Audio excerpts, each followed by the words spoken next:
তোমাদের আজকে কাব্যতত্ত্বের last class. আমরা আজকে আমাদের আলোচনার পরিধির মধ্যে বাকি থাকা দুটি বিষয়, একটি হচ্ছে ঔচিত্য এবং অপরটি একদম সূচনার জায়গাটি অলংকার। এই বিষয়ে আমরা আজকে দুটোকে পাশাপাশি রেখে আলোচনাটা শেষ করব।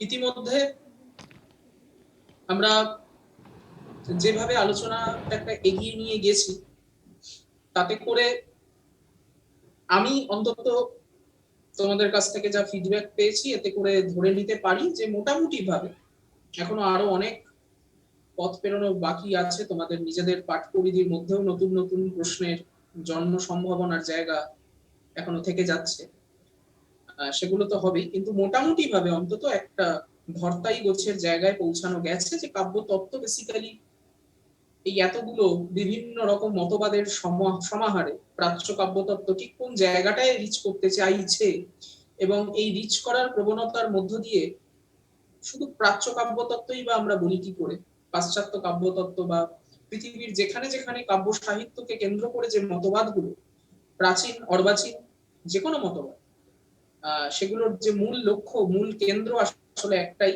তাকে কেন্দ্র করে বিভিন্ন রকম বিভিন্ন ভাবে কেউ কবিতা সাহিত্যের বাইরের দিক থেকে আলোচনাটাকে সীমাবদ্ধ রেখেছেন, কেউ বা আরো অন্তরে ঢুকে তার আত্মাটিকে ধরে নিতে চেয়েছেন। সেই জায়গায় বিভিন্ন মতবাদ, প্রাচ্য কাব্যতত্ত্বের বিভিন্ন মতবাদ নিয়ে আমরা ইতিমধ্যে আলোচনা সেরে ফেলেছি। দেখো, আজকের আলোচনার যে মূল জায়গাটি, আমাদের যেরকম ভাবে নেটের প্রশ্ন হচ্ছে তথ্যমূলক এবং তত্ত্বমূলক দুটোকে সামনে রেখেই, সেখানে আমাদের এই ভারতীয় দর্শন শাস্ত্র এই বিভিন্ন দিকগুলোকে যেভাবে তুলে ধরতে ধরতে গেছে, ভারতীয় দর্শন শাস্ত্র মানে অলংকার শাস্ত্রকেও আমি এখন থেকে ভারতীয় দর্শনেরই আমরা এখন থেকে ভারতীয় দর্শনের একটি মুখ্য অঙ্গ হিসাবে ধরার চেষ্টা করব। এবং তাদের তোমরা ফার্স্ট পেপারেও নিশ্চয়ই ইতিমধ্যে ইন্ডিয়ান লজিকের পাঠটা করে ফেলেছো, সেখানে তোমরা জেনেছো যে ভারতীয় দর্শনের যেটি মূল কথা, যাকে আমরা বাংলায় বলি জ্ঞানবিদ্যা আর ইংরেজিতে তাকেই বলি এপিস্টিমোলজি, সেই জ্ঞানবিদ্যার মূল কাজটাই হচ্ছে এই সমস্ত বিমূর্ত ধারণা, বিমূর্ত মতবাদ, বিমূর্ত অবস্থানগুলোকে একটা জ্ঞানমূর্তির দ্বারা ধরতে পারার যে জায়গা, ধরতে যাওয়ার যে জায়গা নিশ্চয়ই হবে। পরে ইন্ডিয়ান লজিক যখন তোমরা পড়বে তখন এই জায়গাগুলো তোমাদের কাছে পরিষ্কার হবে। এই এপিস্টিমোলজি জ্ঞানবিদ্যার মূল লক্ষ্যই হচ্ছে যেটি বিমূর্ত, যেটি অনুভববেদ্য, তাকে একটা মূর্ততার জায়গায় রিচ করা। খেয়াল করে দেখো, আমরা যেভাবে প্রথম থেকে কাব্যতত্ত্ব, প্রাচ্য কাব্যতত্ত্বগুলো সম্পর্কে জেনেছি, বিভিন্ন মতবাদ সম্পর্কে জেনেছি, সেখানে কিন্তু এই মূল জায়গাটি আমাদের কাছে প্রতিপন্ন হয়ে উঠছে যে তারা কোথাও গিয়ে একটা মূল কাঠামোগত জায়গায় আমাদেরকে পৌঁছে দিতে চাইছে যে হ্যাঁ, এটার থেকে আমরা এই জায়গাটায় রিচ করতে পারবো, এই সিদ্ধান্তে উপনীত হতে পারবো যে এই কারণে কাব্য, এই কারণে সাহিত্য, এই কারণে আমাদের এই সামগ্রিক উপস্থাপনা গ্রহণযোগ্য হয়ে উঠছে। এই গ্রহণযোগ্যতার একটা মূর্ততার রূপ তারা প্রতি সময় কখনো কাব্য শরীরকে কেন্দ্র করে দিতে চেয়েছে, আবার কখনো কাব্যের আত্মাকে কেন্দ্র করে দিতে চেয়েছে। যে কারণে আমরা কাব্য যিনি রচনা করেন, যিনি সাহিত্য রচনা করেন, তাকে দ্বিতীয় প্রজাপতি বলে চিনি। প্রথম প্রজাপতি যদি হয় ব্রহ্মা স্বয়ং, যিনি এই জগৎ তৈরি করেছেন, দ্বিতীয় প্রজাপতি হচ্ছেন কবি স্বয়ং, কারণ তিনিও এরকম অল্টারনেটিভ ডিসকোর্স, প্যারালাল এক একটা ইউনিভার্স তার সাহিত্য জগৎ সৃষ্টির মধ্য দিয়ে তৈরি করতে করতে যান।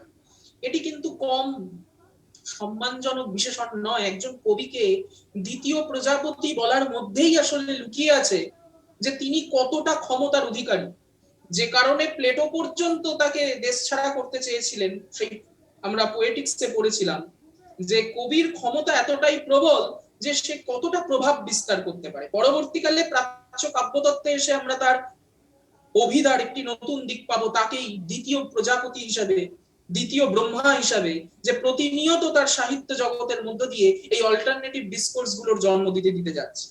এই দ্বিতীয় প্রজাপতির কবি রহস্য কি? আমরা হয়তো ব্রহ্মার জগৎ সৃষ্টির রহস্য দর্শন দিয়ে বোঝার চেষ্টা করি, আর কাব্যতত্ত্ব দিয়ে প্রাচ্য কাব্য অলঙ্কার শাস্ত্র বুঝতে চেয়েছেন এই দ্বিতীয় প্রজাপতির কাব্য সৃষ্টির রহস্যটা কি। কখনো বাইরের দিক থেকে, কাব্য শরীরকে কেন্দ্র করে, আর বা কখনো বা আত্মার দিক থেকে। তাই প্রথম থেকেই ভারতীয় অলঙ্কার শাস্ত্র বিশ্লেষণ করলেই এই দুই ধরনের অনুসন্ধান এখন আমাদের কাছে কিন্তু জলের মতো, দিনের আলোর মতো পরিষ্কার। একটি হচ্ছে কাব্য শরীর বিচার, যাদেরকে আমরা এক কথায় দেহাত্মবাদী, যারা দেহ কেন্দ্রিক, আঙ্গিক, বাইরের অঙ্গসজ্জা, যার মধ্যে পরপর অলঙ্কার, গুণ, রীতি, বক্রোক্তি এগুলো ঢুকে যাবে, সেগুলো নিয়ে মাথা ঘামিয়েছেন, তাদেরকে আমরা দেহাত্মবাদী বলেছি। আর অন্যদিকে ধনিকার না, আনন্দবর্ধন শুধু বলেননি প্রজাপতি, প্রায় প্রত্যেক আলঙ্কারিকই এই দ্বিতীয় প্রজাপতি বলে মেনে নিয়েছে, শুধু আনন্দবর্ধন। আর অন্যদিকে কাব্যাত্মা বিচারকারী হিসাবে আমরা এই ধ্বনিবাদী, ধ্বনিকার এবং রসবাদী, রসবাদ নিয়ে যারা আলোচনা করেছেন কাব্যাত্মা বিচারকারী হিসেবে তাদেরকে চিহ্নিত করছে। আসলে দুই দলেরই লক্ষ্য কিন্তু এক, সেই ট্রফিটাকে তোলা, যে ট্রফিটার মধ্যে আসলে লুকিয়ে আছে এই দ্বিতীয় প্রজাপতির জগৎ সৃষ্টির রহস্য, এই অল্টারনেটিভ ডিসকোর্স তৈরির রহস্য। কিভাবে একটা অলৌকিক মায়ার জগৎ তারা তৈরি করছে। আমি একদম প্রথম দিককার ক্লাসগুলোতে তোমরা যারা শুনেছো নিয়মিত, তোমরা ইতিমধ্যে বুঝে গেছো যে দুটো জগৎ আলাদা হয়ে যাচ্ছে, দুটো জগৎ কিন্তু আলাদা হয়ে যাচ্ছে। একটি জগৎ লৌকিক জগৎ, যে জগতে আমরা বাস করছি, যে জগতে আমরা প্রতিদিন এই সকালে ঘুম থেকে উঠছি, বাজার করতে যাচ্ছি, অফিসে যাচ্ছি, খাবার অনলাইনে অর্ডার করছি, ওলা উবের করে বিভিন্ন ট্রান্সপোর্টেশনের জায়গায় যাচ্ছি। বস্তুবাদী শুধু বলবো না, বস্তুবাদী কথাটা আমরা শুধু ব্যবহার করব না, এই জগৎ একই সঙ্গে আমাদের সামগ্রিক সমস্ত কিছুকে সামনে রেখে আমাদের যাপনের অঙ্গীভূত হয়ে যাচ্ছে। তার মধ্যে বস্তুবাদিকতা, সংসার ইত্যাদি তো আছে, সবই জুড়ে আছে। এটা হচ্ছে আমাদের এই লৌকিক অবস্থা, বাস্তব বলতে যেটা বুঝি, রিয়ালিজম। কিন্তু এই জগৎ ব্যতীত আরেকটি জগৎ এই দ্বিতীয় প্রজাপতি এই কবি সাহিত্যিকরা ক্রমাগত তৈরি করতে করতে যান, যাকে বলা হয় এই অলৌকিক। অলৌকিক নয় কিন্তু, ওই টিভি বাংলায় আগে যে সিরিয়াল হতো ওই অলৌকিকের কথা বলা হচ্ছে না, বা আমরা যে ভূতের গল্প পড়ি সেই অলৌকিক নয়। এর মাঝখানে একটা হাইফেন আছে। আমরা এই প্রসঙ্গে একটা কথা আমি একটু বলে রাখবো, তোমরা যখন এরপর যে কোনো টেক্সট পড়বে বা যে কোনো সাহিত্য পড়বে, তার নামকরণের মাঝখানে না যিনি সাহিত্যটি লিখেছেন, যিনি লেখক আর তিনি যদি হাইফেন ব্যবহার করেন, একটা হাইফেন কিন্তু গোটা শব্দের মানে বদলে দেয়। হ্যাঁ, ঠিক ঘরে বাইরে উপন্যাসটি আমরা একেবারে লিখে দিই ঘরে বাইরে, ঘরে আর হাইফেন দিয়ে মাঝখানে কিন্তু একটা হাইফেন আছে, ঘরে হাইফেন বাইরে, এরকম অনেক টেক্সট পাবো যার মাঝখানের হাইফেনটাকে আমরা লক্ষ্য করি না। শুধু শুধু হাইফেনের মানে ব্যবহার একজন লেখক করছেন এমনটা ভাবার কিন্তু কোনো কারণ নেই। ওই বিমলা নামক যে চরিত্রটি একবার ঘরে আরেকবার বাইরে করে, সে আসলে ওই চৌকাঠটিতে মাঝখানে বসে আছে, সে ঘরেও নেই বাইরেও নেই।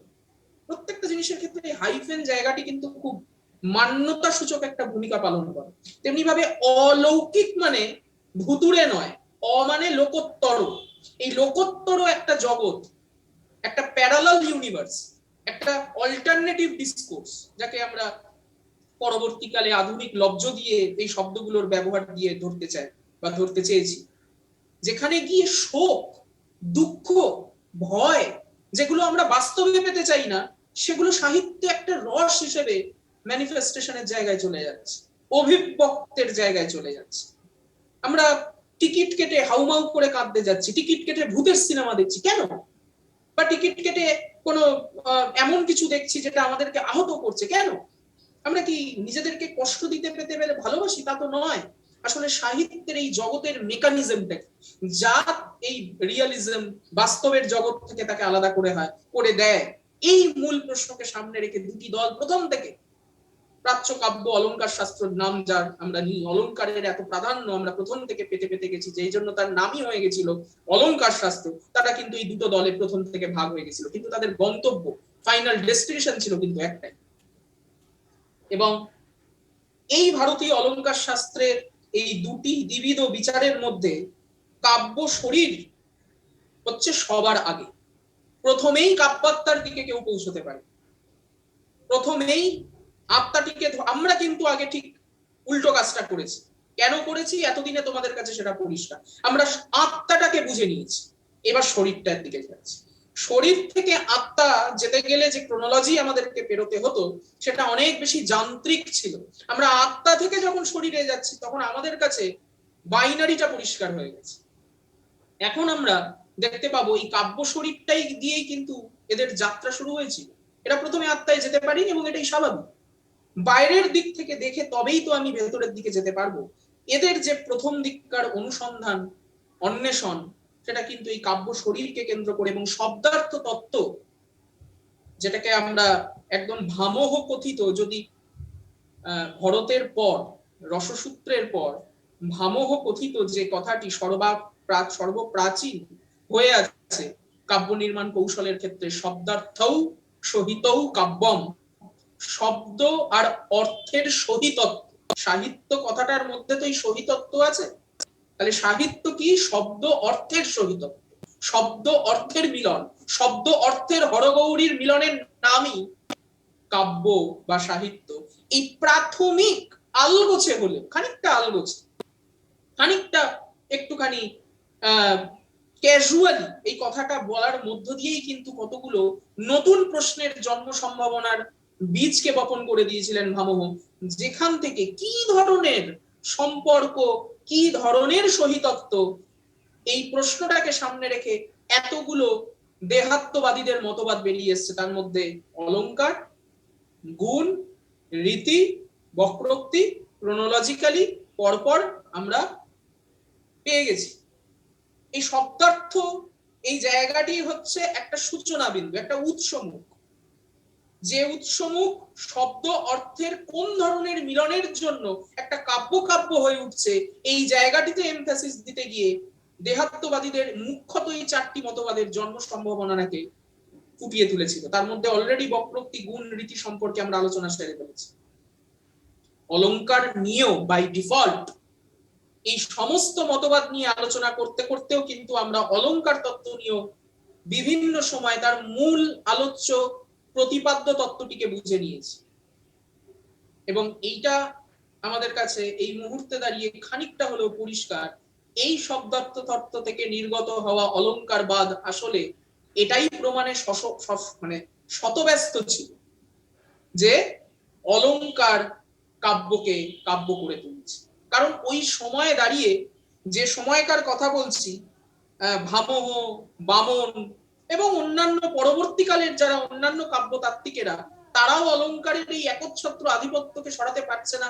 এই কারণেই, কারণ তখনকার যে উদাহরণগুলো, যে কবিতাগুলো, যে কাব্যগুলো, যে মহাকাব্যগুলো অ্যাভেলেবেল, সেগুলো সবটাই অলংকার প্রাচুর্যে পরিপূর্ণ।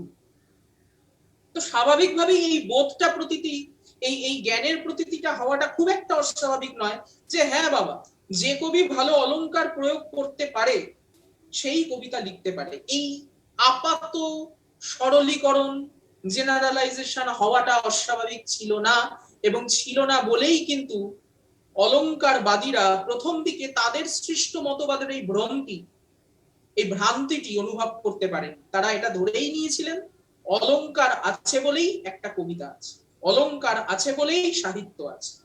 অলংকার ম্যান্ডেটরি একজন কবি হতে গেলে অলংকার প্রয়োগটাকে বুঝতে হবে। সেই জন্য এই অলংকার তত্ত্বের এহেন তত্ত্ব প্রাধান্যর জন্য গোটা কাব্যশাস্ত্রের নাম হয়ে গেছে অলংকার শাস্ত্র। এটা খানিকটা সম্মান সূচক জায়গা থেকে এই বার্তাটি তার সাথে জুড়ে দেওয়ার চেষ্টা করা হয়েছে। আমরা দেখতে পাবো কাব্যতত্ত্ব অলংকার শাস্ত্র নামে পরিচিতি লাভ করতে শুরু করল। এবং এই অলংকার শাস্ত্র ক্রমশ যখন দণ্ডী, বামন এবং অন্যান্য, ভামহ তো আছেই প্রথমে, যে যারা মোটামুটি ভাবে অলংকারবাদী বলে, মানে দেহাত্মবাদীদের মধ্যে যারা অলংকার নিয়ে সবচেয়ে বেশি কথা বলেছে, বামন খানিকটা ব্যতিক্রম হবেন। কারণ বামন সর্বপ্রথম অলংকারবাদী হয়েও এই ভ্রমটা অনুভব করবেন যে শুধু অলংকার থাকলেই সেটা কবিতা হচ্ছে না। এই যে এক্ষুনি বললাম, তোমাকে সেই রকম সাফিসিয়েন্ট উদাহরণ পেতে হবে। তুমি যদি এমন উদাহরণই পাও যেখানে সবটাতেই অলংকারই আছে, তখন তোমার মাথার মধ্যে এই 2 আর 2 4 হওয়াটা খুব একটা অস্বাভাবিক নয়, অলংকার না থাকলে কবিতা হচ্ছে। কিন্তু কতিপয় এরকম উদাহরণ যদি পেতে শুরু করো, যেটা এরপর থেকে পাওয়া যাবে, এবং এই কারণেই বামন ওই রীতিবাদের দিকে ঝুঁকতে চাইবে। আচ্ছা, তাহলে গৌড়ীয় রীতিতে বেশি অলংকারের প্রয়োগ, বৈদর্ভী রীতি অনেক সহজ সরল, অলংকার নেই কিন্তু সেটার কবিতাটা কিন্তু খুব ভালো, শুনতে ভালো লাগছে, পড়তে ভালো লাগছে। এই যে উদাহরণগুলো পেতে শুরু করবেন, তখন তার নিজের তৈরি করা মতবাদেরই ভ্রমটি অনুভব করে এই কাব্যং গ্রাহ্যম অলংকারাৎ সৌন্দর্যম অলংকারো, এই সূত্রটিকে ভেঙে চলে যাবেন রীতিতে। কাব্যকে গ্রাহ্য করাচ্ছে অলংকার এবং সৌন্দর্য, তাই হচ্ছে অলংকারের মুখ্য প্রতিপাদ্য বিষয়। এটা যেমন ঠিক, এই জায়গা থেকে বেরিয়ে আসতেও তার দেরি হবে না, অলংকার থাকলেই সৌন্দর্য তৈরি হবে এমন বাধ্যবাধকতা নেই। প্রচন্ড উগ্র সাজ যদি কেউ সেজে ফেলে, কেউ খুব ক্যাজুয়াল বিউটি, মানে তাকে দেখলে বোঝা যায় যে তার অলংকারের প্রয়োজনীয়তাই নেই, অলংকার বেসিক্যালি তার ক্ষেত্রে বাহুল্য, এরকম বাস্তব অভিজ্ঞতা তো আমাদের প্রত্যেকেরই হয়েছে কখনো না কখনো। কেউ ক্যারি করতে পারে, কেউ ক্যারি করতে পারে না। কাউকে অলংকার ওই জায়গায়, ওই অলম ভূষণ যদি প্রয়োগ করা হয় তাহলেই তাকে সুন্দর লাগবে, সেই মুহূর্তে তার ওই প্রয়োজনীয়তাটুকু আছে। অলংকার তত্ত্ব অচিরেই প্রয়োজনীয়তার তত্ত্বে পরিণত হবে। যেখানে প্রয়োজন, যেখানে আমি অলংকার প্রয়োজন সেইখানে অলংকারের ব্যবহার করব, এমনটা নয় কাব্য তৈরি করতে বসেছি মানেই অলংকারের প্রয়োগ করব। যেখানে দরকার নেই সেখানে তো বাহুল্য। যদি কবি এই তত্ত্বকে মাথায় রেখে অলংকার প্রয়োগের জায়গায় চলে যান যে না আমি অলংকার প্রয়োগ করবই, না হলে কবিতা হবে না, তখনই ঔচিত্যের প্রশ্নটি জেগে উঠবে।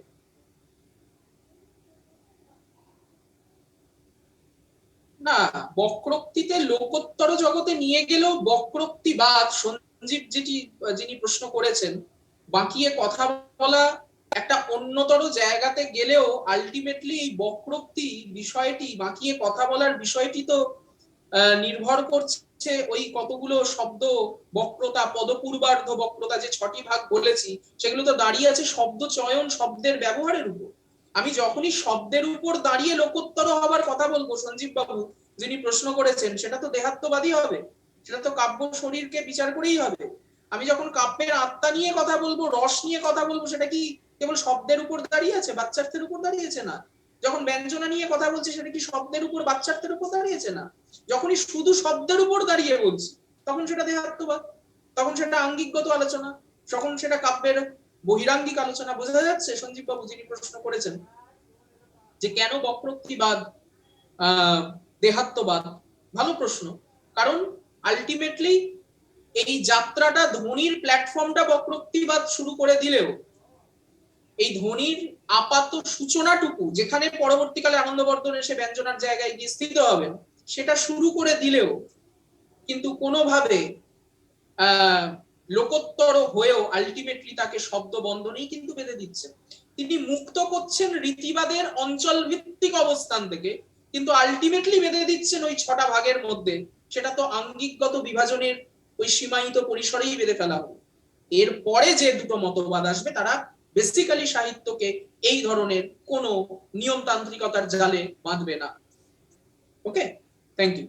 তাহলে যেটা বলছিলাম যে এই যে অলংকার বাদের মধ্য থেকেই এই অভাববোধ, এই ভ্রান্তির অনুভবের জায়গাটা শুরু হলো, এবং এই ভ্রান্তির জায়গা থেকে যেমন বামন একজন প্রকৃত অলংকারবাদী হয়েও তিনি নিজেকে ভেঙে রীতিরাত্মা কাব্যস্য আত্মার কথাটির প্রসঙ্গ প্রথম সচেতনভাবে উত্থাপন করলেন, তেমনি ভাবে এর পাশাপাশি আরেকটি জায়গা প্রাসঙ্গিক হয়ে উঠলো, সেটা হলো ঔচিত্যের জায়গা, যেটা আমাদের আজকে মুখ্য বিষয় অবলম্বন করে থাকে, ঔচিত্য। তার মানে খুব আলগোছে আমি যদি আগে এটাকে বলার চেষ্টা করি, ঔচিত্য কথাটির মধ্যে খুব একটা ভণিতা নেই। ঔচিত্য শব্দটার মধ্যেও বেসিক্যালি কোনো ভণিতা নেই। ঔচিত্য কথাটি ডিরাইভ করছে যে জায়গা থেকে, উচিতের অভাব হলে দোষ হয়। তার মানে উচিতের ভাবকে বজায় রাখার নামই ঔচিত্য, যেটি উচিত। এখন প্রশ্ন জাগবে যে কোনটি উচিত। এই যে অলংকার বাদের ভ্রমের কথা বলছিলাম, তাদের ভ্রান্তির কথা বলছিলাম, তাদের অভাববোধের কথা বলছিলাম, এই ভ্রান্তি অভাববোধের জায়গায় একজন কবি যদি স্টিল এই বিশ্বাসে স্থিত থাকেন যে না কাব্যগ্রাহ্যম অলংকার, এটাই একমাত্র কথা, এখনো যদি কোনো কবি, এখনো যদি কোনো তাত্ত্বিক এই বিশ্বাসে স্থিত থাকে যে না অলংকার থাকতেই হবে, ম্যান্ডেটরি, তাহলে তিনি নিশ্চয়ই এমন কোনো কাব্য তৈরি করে ফেলবেন এই রিজিড মেন্টালিটি নিয়ে, যেখানে অলংকার প্রয়োগের দরকার ছিল না, অথচ তিনি প্রায় এক প্রকার জোর করে তার উপর অলংকারকে পুট করেছেন। তার জন্য কবিতাটির রসের হানি ঘটে গেছে, হতে পারে তো? এরকম তো ভুরি ভুরি উদাহরণ দেখেছি। সত্যেন্দ্রনাথ দত্ত, করুণানিধান, কালিদাস রায়, যাদেরকে রবীন্দ্র অনুসারী কবি সমাজ বলে আমরা চিনি, তারা ঠিক এক্স্যাক্টলি কি করেছেন বলো? তারা তো চিত্রকাব্য জায়গায় পৌঁছে গেছেন, সেটা তো আমরা অলরেডি আলোচনা করেছি। কিন্তু তারা কোন জায়গা থেকে বুদ্ধদেব বসুর ভাষায় রবিতাপে আত্মাহুতি দিল?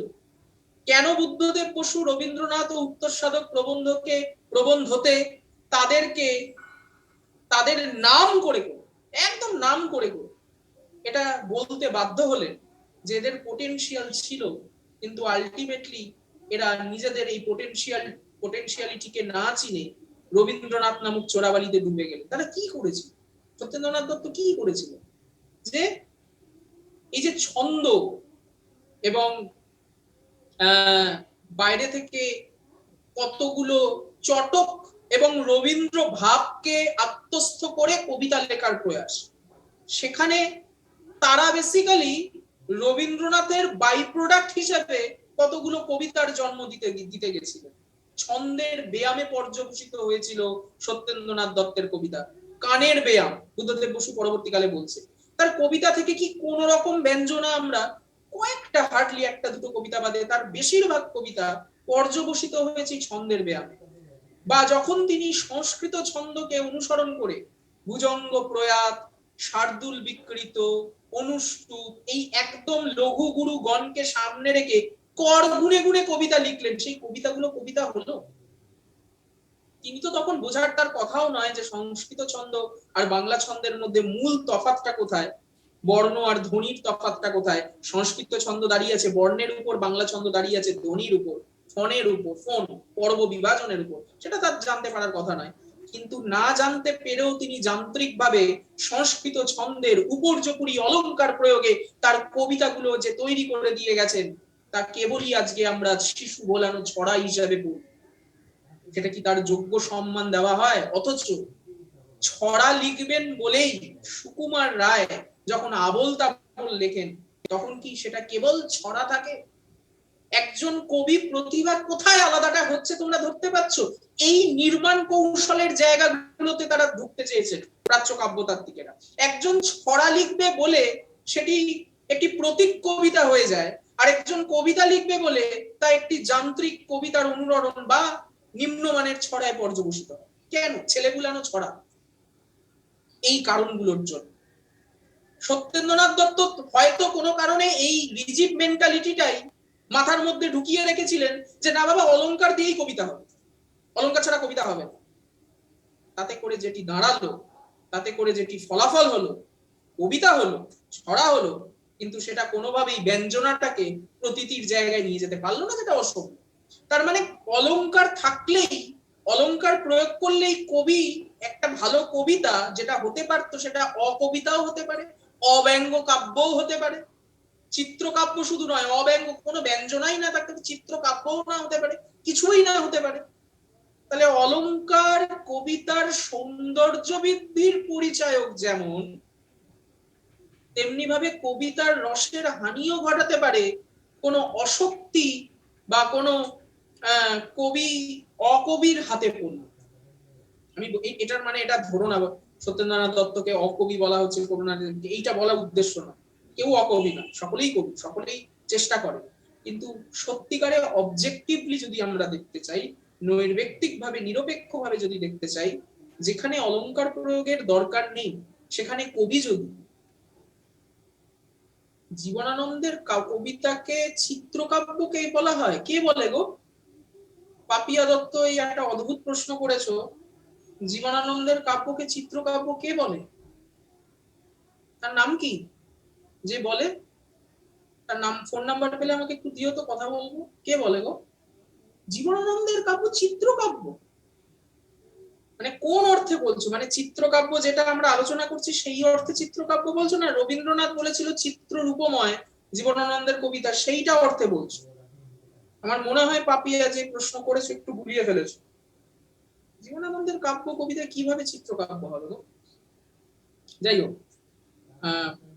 চিত্ররূপময় কথাটা রবীন্দ্রনাথ চিত্ররূপময় বলেছিল জীবনানন্দের কবিতা পড়ে। তার চিত্রকল্পের এহেন সমাবেশ দেখে, ইমেজারি দেখে রবীন্দ্রনাথ কেবলমাত্র জীবনানন্দ কবিতাকে চিত্ররূপময় বলেছিল, চিত্র কাব্য বলেনি কিন্তু। হ্যাঁ, তুমি বোধহয় একটু গুলিয়ে ফেলেছো।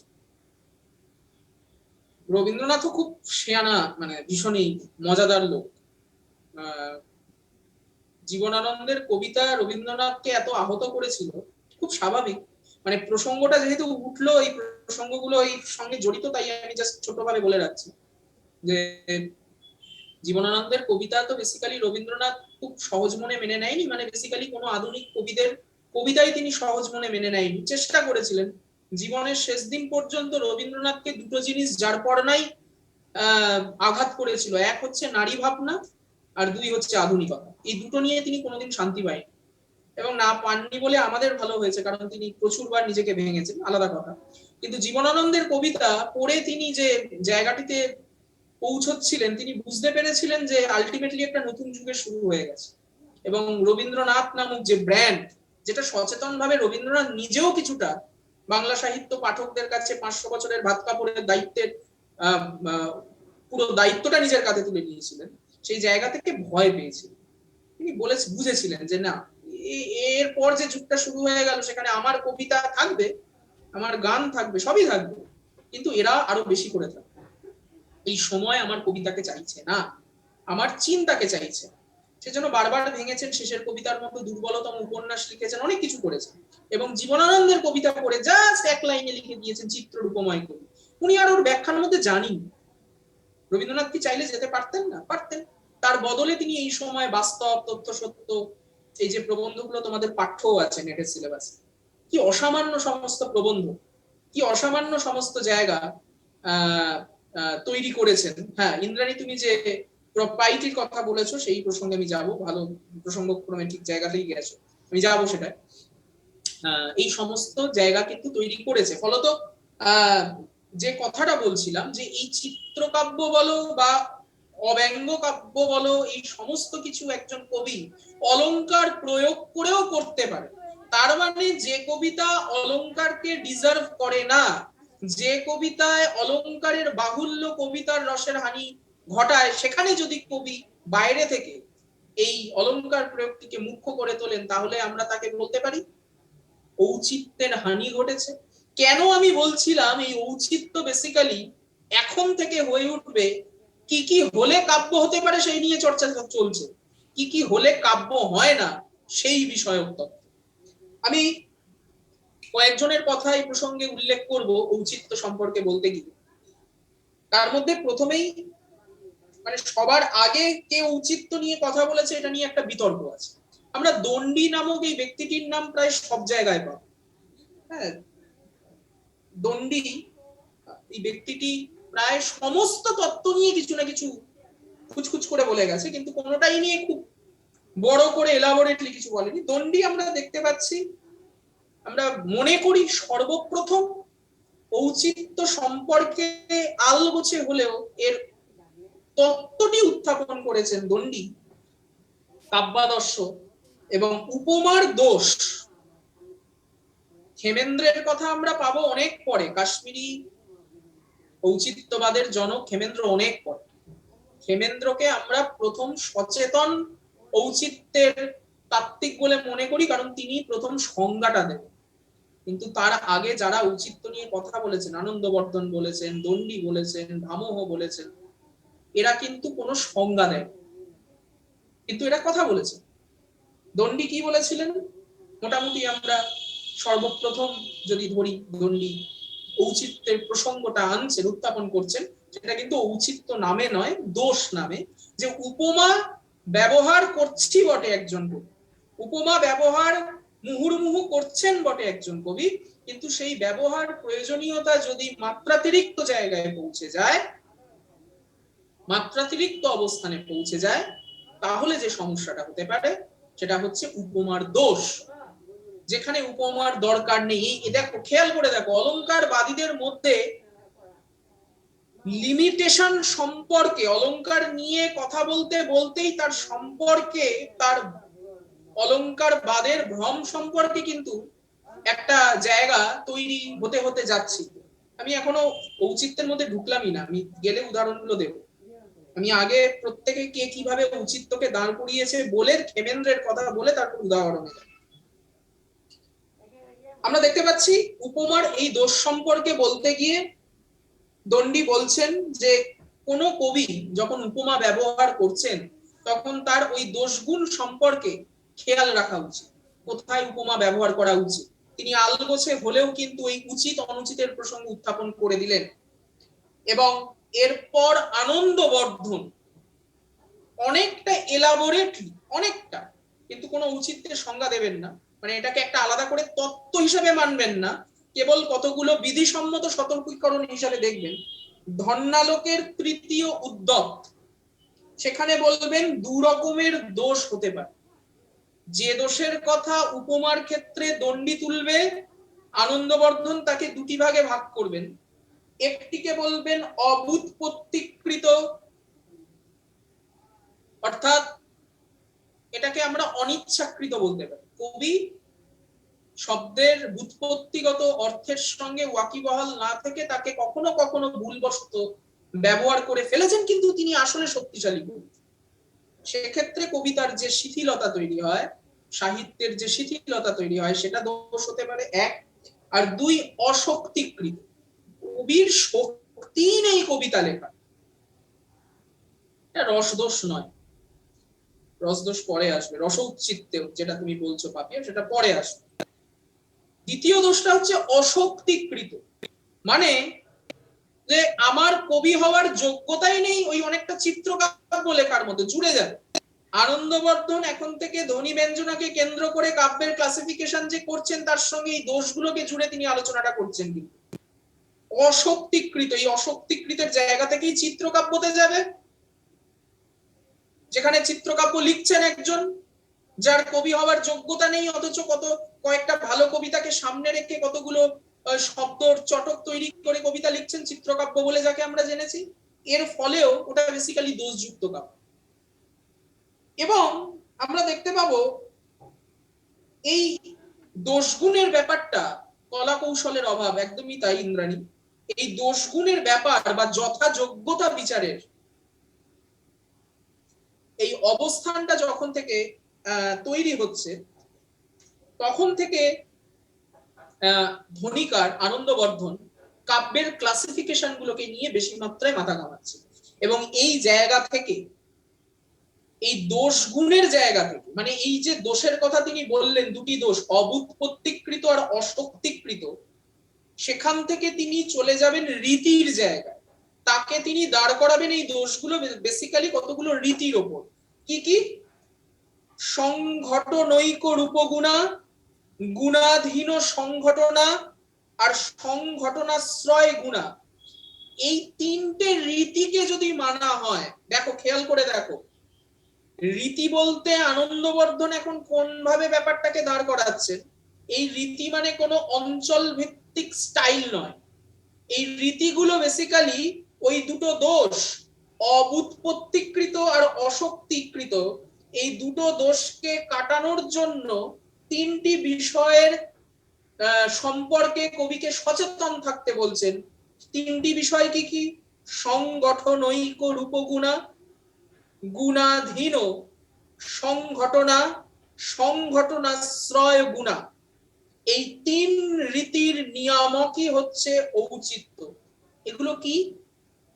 সংগঠন, গুণাধীন এবং সংঘটনাশ্রয় গুণা।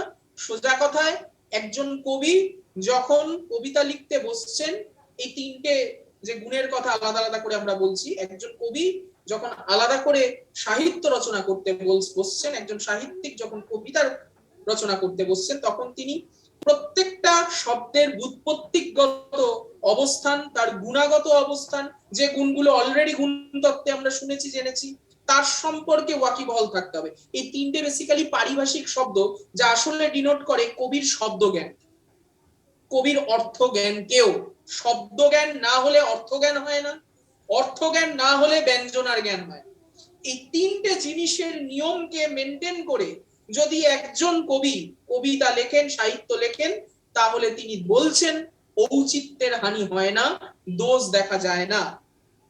এবং এই জায়গা থেকে তিনি মূলত দুটি ঔচিত্যের কথা বলবেন। এখন কোন ঔচিত্যের ক্লাসিফিকেশন করছেন না, কিন্তু এটা ভেবে ভুল করবেন। কিন্তু দু রকম ঔচিত্য হতে পারে তার কথা বলবেন। কি কি? একটা অবশ্যই রসৌচিত্য, আর একটা হচ্ছে বৃত্তৌচিত্য। এই দুটো ঔচিত্যের কথা আমরা আনন্দবর্ধনের ঔচিত্যের খানিকটা এলাবোরেটলি কিন্তু অসম্পূর্ণ আলোচনায় পাবো। তিনি বেসিক্যালি ঔচিত্যের কোনো সংজ্ঞা দিচ্ছেন না বটে, কিন্তু এই তিনটে গুণকে সামনে রেখে, এই শব্দজ্ঞান, অর্থজ্ঞান এবং ব্যঞ্জনা জ্ঞান, এই তিনটে জ্ঞানকে সামনে রেখে ঔচিত্যের হানি যাতে না ঘটে তার দিকে নজর রাখতে বলছেন। সেই জায়গা থেকে দুটি ঔচিত্য, একটা রসৌচিত্য আর একটা বৃত্তৌচিত্য। কি কি জিনিস এবার আমরা একটু উদাহরণে যাব। সোজা কথায় রসৌচিত্য মানে যেটা এক্ষুনি প্রোপ্রাইটির যে প্রসঙ্গ ইন্দ্রাণী তুলল, গ্রিক কাব্যশাস্ত্রে আমরা এই শব্দটা পাই প্রোপ্রাইটি। সেটা কি? মানে স্মর্তব্য, ঔচিত্য বা এই প্রোপ্রাইটি শব্দটা সমতুল পারিভাষিক শব্দ। ঔচিত্যের পারিভাষিক শব্দ এই প্রোপ্রাইটি। কাকে বলবো? একটা উদাহরণ দেওয়া যাক। ধরা যাক একজন কবি একটি কাব্য লিখছেন, যে কাব্যতে একটি রাজার চরিত্র তিনি অঙ্কন করবেন, এবং সেই রাজা আর পাঁচটা কোনো সাধারণ রাজার মতো নয়, যথেষ্ট বীর, যথেষ্ট মহিমান্বিত, তার শৌর্য বীর্য জগৎ ব্যাপী এরকম কোন বীর পুঙ্গব রাজার চরিত্র তিনি অঙ্কন করতে বসেছেন। সেই রাজার চরিত্র অঙ্কন করতে বসে, রাজা তো বেসিক্যালি মানুষ, মানে যে রাজাকে তিনি আঁকছেন তিনি কিন্তু কোনো দেবতা না, একজন মানুষ রাজার চিত্রই অঙ্কন করছে, মানে আর পাঁচজন রক্ত মাংসের মানুষের মতো। সেই রকম একজন বীর রাজার ছবি আঁকতে গিয়ে হঠাৎ করে তিনি যদি সেই রাজার সপ্ত সমুদ্র লঙ্ঘনের বর্ণনা জুড়ে দেয়, আনন্দবর্ধনই বলছেন, এই উদাহরণগুলো তার শ্লোকের মধ্য দিয়ে ব্যাখ্যা করছেন, যদি একজন কবি একটি রক্ত মাংসের বীর রাজার চিত্র আঁকতে গিয়ে সেই রাজার সপ্ত সমুদ্র লঙ্ঘনের পরিচয়টি জুড়ে দেয়, আমরা পাঠকেরা সেই অংশটি পড়তে গিয়ে আনন্দিত হব না বিরক্ত হব, নাকি একটু বিস্ময়ে জাগবে, একটু অবিশ্বাস জাগবে? কি মনে হয় তোমাদের? তোমরা এমন একটা রাজার কাহিনী পড়ছো যে রাজাটি দেবতা নয়, যে রাজাটি আর পাঁচটা মানুষের মতোই খায় দায় ঘুমায়, দেবতাও খায় দায় ঘুমায়, কিন্তু এখানে তাকে দেবতা করে আঁকাই হয়, একটা মানুষ, তার জীবন আছে, মরণ আছে, সাধারণ আর পাঁচটা মানুষের মতো মেটাবলিজম আছে, কিন্তু সে বীর। এই বীর রাজার সপ্ত সমুদ্র লঙ্ঘন, মানে একেবারে এক নিমেষে উড়ে উড়ে চলে যাচ্ছে যে কোনো জায়গায় যে কোনো স্থানে পৌঁছে যাচ্ছে, এরকম একটা বাস্তব কাহিনীর মধ্যে প্রায় বলপূর্বক তার বীরত্বকে আরো বেশি ছড়িয়ে দেওয়ার জন্য এরকম অবাস্তব কল্পনাকে জুড়ে দিই। আমাদের কিন্তু ভালো লাগবে যদি প্রথম থেকে কাহিনীটা এই অবস্থানকে মেনটেন করে রচিত হতো, যদি প্রথম থেকে এই কাহিনীটা কবি আমাদের কাছে এক প্রকার পরিষ্কার করেই দিত যে আমি কিন্তু এরকম একজন ব্যক্তির কথা বলছি যে এই ধরনের অসাধারণ ক্ষমতার অধিকারী, যেখানে সেখানে উড়ে যেতে পারে, তার এরকম একটা বিশেষ ক্ষমতা আছে, সুপার হিরোর মতো ব্যাপার, আমাদের কিন্তু অসুবিধা হতো না কাব্যটি পড়তে। আমরা প্রথম থেকে একটা বাস্তবসম্মত রাজার গল্প পড়তে পড়তে হঠাৎ করে অযৌক্তিক, ইরেশনাল তার অবস্থা পেলাম, যে মানুষটাকে এতদিন আমি মানুষ হিসেবে পড়ে এসেছি, সে হঠাৎ করে একটা স্বর্গে গিয়ে আকাশে বাতাসে উড়ে বেড়াচ্ছে। আমরা যার পর নাই বিরক্ত হব এবং আমরা আর রিলেট করতে পারবো না। যেটা অভিনব গুপ্তের মূল থিওরি, সাধারণীকরণ, জেনারেলাইজেশন, সেই জায়গাটাতেই আমরা আর পৌঁছতে পারবো। আমরা বিরক্ত হব, আমরা বলবো এটা কি করে হয়, এতক্ষণ পর্যন্ত আমরা একরকম ভাবে চিনলাম, এখন সেই রাজা উড়ে বেড়াচ্ছে। অভিনব গুপ্ত বলছেন এই এই যে বর্ণনা, এটা প্রসঙ্গ অনুযায়ী হলো না, কাব্যের বিষয় অনুযায়ী হলো না, এবং তার থেকেও বড়, রাজা মানুষ বলেই তার এহেন। আচ্ছা, সঞ্জীব বাবু বলছেন মেঘনাদ বধ কাব্য রাবণের ক্ষেত্রে এটা মনে হয়। রাবণ তো কোনো সাধারণ মানুষ নয় গো। বাল্মীকিও যখন রামায়ণ লিখেছেন তিনি কখনো এটা প্রতিপন্ন করেননি যে রাবণ একটা সার্কাসটা মানুষ, সাধারণ মানুষ। আর যখন মেঘনাদ বধ কাব্যে মধুসূদন রাবণকে ডিকনস্ট্রাক্ট করছেন, তখনও তো তিনি এটা কোথাও দেখাচ্ছেন না যে তিনি আর পাঁচটা মানুষ। ফলত রাবণ চরিত্রের ক্ষেত্রে এই অসঙ্গতি তো আমাদের মনে হবে না। রাবণের ক্ষেত্রে তো সেই সুরাসুরের মধ্যে অসুর পর্যায়ে, তার মধ্যে তো সেই ক্ষমতা আছে, দেবতার অসুর, সুরাসুরের লড়াই তো রামায়ণ। হ্যাঁ, সেখানে তো তারা সাধারণ মানুষ নয়। প্রথম থেকে তো আমাদের রাবণের ক্ষেত্রে এই অসঙ্গতিটা হবে না। আমি বলছি সেই রকম ব্যক্তির ক্ষেত্রে যাকে দেবতা বা অসুর কোনোভাবেই দেখানো হয়নি, একটা মানুষ হিসেবেই তার চরিত্র ক্যারেক্টারাইজেশন তৈরি হয়েছে, হঠাৎ করে বাই ডিফল্ট তার মধ্যে অমানবিক শক্তিকে প্রতিপন্ন করে দেওয়া হলো, তখন বিশ্বাসযোগ্যতা এবং ঔচিত্যের সীমা লঙ্ঘন করে যাবে। আমরা আর বিশ্বাসযোগ্য জায়গায় সেই কাব্যটির সঙ্গে রিলেট করতে পারবো না। মেঘনাদ বধ কাব্য তো এরকম ব্যাপারই হয়। মেঘনাদ বধ কাব্য তো পুরোটাই এই ডিকনস্ট্রাকশনটা দাঁড়িয়ে আছে, যেখানে দুটো যে ক্যারেক্টারের শুভ অশুভের দ্বন্দ্বের মধ্যে তারা কেউ মানুষই না। তো প্রথম থেকেই আমরা প্রস্তুত। পাঠকের এই প্রস্তুতি বিহীনতার মূল কারণটিকেই ঔচিত্য বলে ধরতে চাইছেন আনন্দবর্ধন। তিনি এটা প্রায় প্রমাণ করে দিচ্ছেন যে এই অসম্ভবের বর্ণনা একজন মানুষ রাজার ক্ষেত্রে কবির পক্ষে অনুচিত। এবং এর ফলে কি হচ্ছে, এর ফলে যে সমস্যাটা তৈরি হচ্ছে, আরেকটা উদাহরণ দেবেন একটু পরে, সেটা আমি যাচ্ছি পরে। এর ফলে যেটা তৈরি হচ্ছে যে বীর রস, রসৌচিত্য মানে কি, একটা সিদ্ধ রসকে সামনে রেখে কাব্যের পরিকল্পনা করা। মেঘনাদ বধ কাব্যের মধ্যে বীর আর করুণ এই দুটি মূল রসের যুগপৎ কেন্দ্রস্থ হওয়ার ফলে বাদবাকি রসের সমাহার আছে, কিন্তু মূলগত ভাবে কোন দুটি রসকে সামনে রেখে মেঘনাদ বধ কাব্য এগিয়েছে, একদিকে বীর একদিকে করুণ। তেমনি প্রত্যেকটা কাব্যের এরকম একটা কেন্দ্রীয় রস থাকে। এই ধরনের কাব্যের ক্ষেত্রে যদি কবি বীর রাজার চরিত্র অঙ্কন করে, তাহলে বীর রস তার কেন্দ্রস্থ রস, সেই সিদ্ধ রসের হানি ঘটে গেল। এরকম একটা উদ্ভট ব্যাপার জুড়ে দেওয়ার ফলে আনন্দবর্ধন বলবেন কাব্যটির মধ্যে একটা উদ্ভটত্ব, অ্যাবসার্ডনেস, তার মূল যে সিদ্ধ রসকে সামনে রেখে তিনি কাব্যের পরিকল্পনা করেছেন তার ব্যত্যয় ঘটে গেল। এইটা তো কবির কাঙ্ক্ষিত না, এটা পাঠকেরও কাঙ্ক্ষিত না। এতে এই রসৌচিত্যের হানি ঘটবে। এই রস কথাটা কাকে ইন্ডিকেট করছে? সিদ্ধ রস। রামায়ণের সিদ্ধ রস আমরা যদি খেয়াল করে দেখতে চাই, রামের তার নিজের টেরিটরি রক্ষার জন্য তার যে আদর্শ রাজা, তার চরিত্র, তার জায়গায় যদি রামকে হঠাৎ করে খুব পরিহাস প্রিয় প্রাণোচ্ছল এরকম একটা ক্যারেক্টারে পরিণত করা হয়, আমাদের কিন্তু অসুবিধা। যে অসুবিধাটা শ্রীকৃষ্ণ কীর্তন করতে গিয়ে কৃষ্ণ চরিত্রের ক্ষেত্রে আমাদের হয়েছে, কেউ কেউ একে রসৌচ্ছিত্ত বলতে পারেন, কিন্তু বড়ু চণ্ডীদাসের কাব্য আলটিমেটলি একটি আধুনিক কাব্য হয়ে উঠেছেন।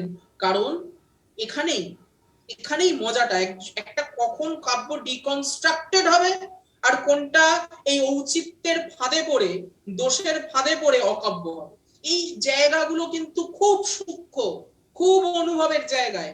যে কৃষ্ণ চরিত্রকে দেখতে আমরা অভ্যস্ত নই, সেই কৃষ্ণ চরিত্র যখন অঙ্কন করা হচ্ছে তখন রসোচ্চিত্তই হচ্ছে, রসোচ্চিত্তের হানিই ঘটছে, সিদ্ধ রসের হানিই ঘটছে। কিন্তু আলটিমেটলি তার যে পরিণতি আমরা বুঝতে পারি, সেখানে কোথাও এই উদ্ভটত্ব, অ্যাবসার্ডনেসের জায়গাতেই যে গিয়ে কাব্যটি শেষ হচ্ছে এমনটা নয়। তিনি প্রথম থেকেই উদ্দেশ্যটাকে পরিষ্কার করে নিয়েছিলেন। যেমন ভাবে মালাধর বসু শ্রীকৃষ্ণ বিজয়ে কৃষ্ণের ঐশ্বর্য রূপকে সামনে রেখে কাব্য লিখবেন ঠিক করে নিয়েছিলেন, তেমনি ভাবে বড়ু চণ্ডীদাস শুধু পাঠকের ওপর নয়, মানে যিনি লিখছেন এবং যিনি পড়ছেন দুজনের উপর, বক্তৃ এবং শ্রোতা দুজনের ওপরই ঔচিত্য নির্ভর করে। তেমনি ভাবে বড়ু চণ্ডীদাস প্রথম থেকেই এটা স্থির করে নিয়েছিলেন যে তিনি কৃষ্ণের এই বিলাস রূপকে কেন্দ্র করে তাকে গ্রাম্য যুবক করে আঁকছেন। এখানে তো কোনো ভুল নেই। কিন্তু কেউ যদি হঠাৎ করে এখন রামচন্দ্রকে এই ডিকনস্ট্রাকশনের জায়গায় নিয়ে গিয়ে তাকে অদ্ভুত রকম পরিহাস প্রিয় একটা অদ্ভুত ক্যারেক্টারে পরিণত করে আলটিমেটলি কাব্যটিকে দাঁড় করাতেই না পারে, রামায়ণের কাহিনী বলছেন কিন্তু চরিত্রটাকে বদলে দিয়ে। বড়ু চণ্ডীদাস তো রাধাকৃষ্ণের প্রেম লীলার একটা অন্য আখ্যান বলেছে, যেটা গ্রাম্য যুবক যুবতীর প্রেমে গিয়ে পর্যবসিত হতে পারত, কিন্তু না হয়ে সেটা একটা আধুনিক কাব্যের রূপ পেল। কিন্তু একজন অশক্তি পূর্ণ কবির হাতে যদি এই ডিকনস্ট্রাকশনটা গিয়ে পড়ে না, কোনোভাবে মেঘনাদ বধ কাব্যের রামচরিত্রে সিদ্ধরসের ব্যতিক্রম ঘটে। রামচরিত্রকে বরং একটা বাইনারির জায়গা থেকে বার করে এনে মানে দাঁড় করানো হয়েছে। যে রাম লক্ষণকে আমরা শুভ শক্তির প্রতীক বলে জানি, সে অন্যায়ভাবে মেঘনাদকে হত্যা করেছে, সেই জায়গাটাই নিয়ে যাওয়া হয়েছে। এটা তো সিদ্ধরসের বত্যয় নয়। সিদ্ধরসের বত্যয় কখন হচ্ছে, রসৌচ্চিত্তের ব্যতিক্রম কখন হচ্ছে, এটা নির্ভর করছে একজন কবি ঠিকভাবে তাকে ডিকনস্ট্রাকশন করতে পারছে না পারছে না তার উপর। এই বিনির্মাণ তো সবাই করতে পারে না। বিনির্মাণ করতে বসলো দুজন কবি, একজন মেঘনাদ বধ কাব্য লিখলো, আরেকজন বৃত্ত সংহার কাব্য লিখলো। এবার বুঝতে পারছো তুলনাটা? একটা প্রকৃত সাহিত্যিক লিটারারি এপিক হলো, আরেকটা মহাকাব্য হতে গিয়েও আলটিমেটলি ওই পুচ্ছানুগ্রাহিতায় হারিয়ে গেল। এই জায়গাগুলোর নির্ভর করে যিনি কাব্য লিখছেন আর যিনি পড়ছেন সহৃদয় পাঠক, তার অনুভবের কানেকশনটা কতটা হচ্ছে। যদি কানেকশনটা মাঝপথে কেটে যায়, আমাদের বুঝতে হবে সেই কবির সেই ক্ষমতা ছিল না এটাকে দাঁড় করা। এই জায়গাগুলো খুব সূক্ষ্ম। কে ভালো লেখক আর কে ভালো লেখক নয়, এই বিচার কে করে? পাঠকই করে। কিন্তু আলটিমেটলি সেই পাঠককেও সেই জায়গায় রিচ করতে হচ্ছে, আর যিনি লিখছেন তাকেও পাঠকের ওই রসহানি হচ্ছে কিনা সেটা মাথায় লেগে লিখতে হচ্ছে।